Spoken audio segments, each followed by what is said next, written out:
woke up and found yourself magically transported into the world of Game of Thrones, where's the very last place you'd want to wind up? The Iron Islands? King's Landing? Stuck underneath Hodor? Hodor. If you place no value in your sense of self, then your answer is probably the Unsullied army. The Unsullied are slave soldiers, eunuchs from the age of 5 who fight and die for whatever master that owns them. They're permitted no personality, no values beyond obedience and physical prowess. The Unsullied, they're a collectivist tribe. They're trained not to have individual beliefs, hopes, dreams, or ambitions. They're treated as though they have no personality, no sense of dignity, and no rights whatsoever. They can't act on their own, and they exist only as disposable tools to be used by their masters.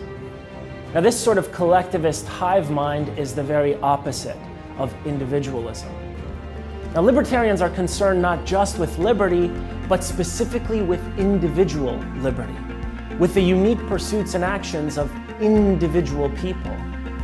Individual liberty captures the thought that every person is to be treated with dignity, that nobody is inherently more valuable than anybody else. That dignity is upheld when people are left free to choose in their own lives. This is what makes individual liberty important. Everyone is to be treated as free and equal, regardless of their class, race, nationality, or their religion. Just being you is enough. Individualism tells us that the rules we set up and the laws we are to follow, they shouldn't address or conceive of us as members of a collective or a community. They should address us as individual agents. We shouldn't be hauled before a court for the crimes of our mother or our father. We shouldn't be punished for the actions of other people, even if they are our close friends or members of a community that matters deeply and profoundly to us.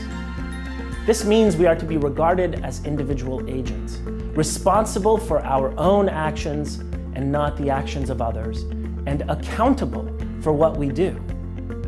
Individualism isn't the view that we are all just islands, unconnected with communities or with other people.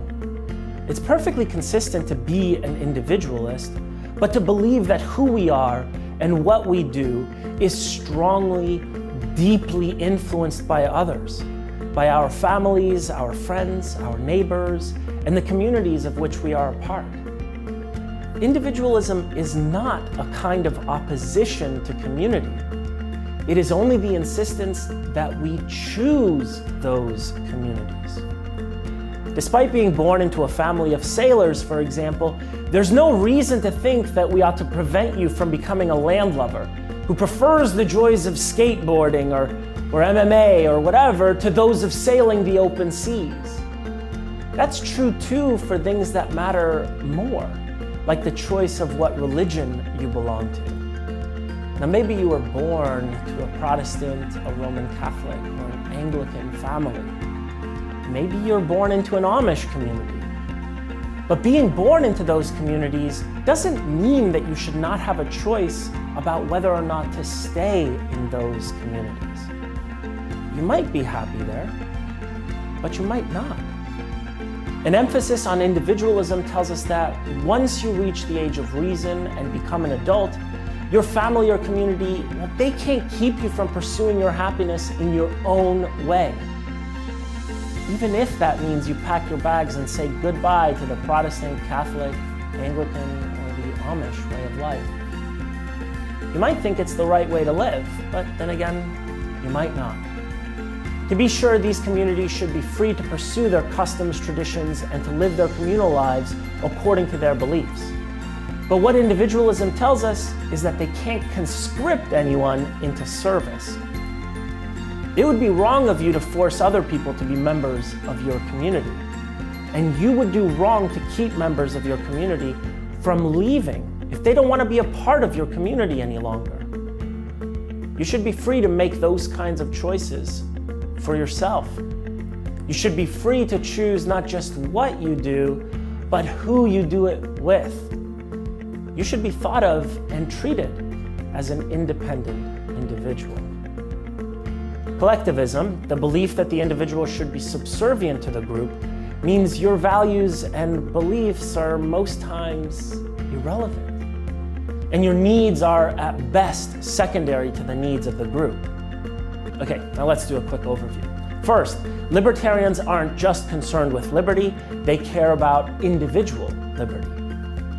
Second, individual liberty means each and every person is worthy of regard, respect, and of dignity.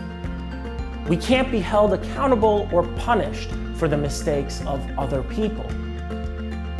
Third, and finally, individual liberty doesn't mean we are all islands in the sea. We can, and frankly we should, associate with others and be part of communities. The difference is that unlike collectivist communities, you are free to leave if you wish.